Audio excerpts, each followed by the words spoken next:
Now I'm going to show you the eyelet removal die. This is the top part that goes in. It'll fit over the eyelet and washer. This goes up into the top of the mandrel.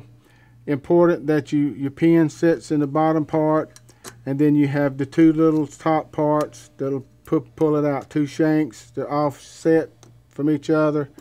It comes down over the top of the eyelet, catches the bottom one, and boom, pops it out.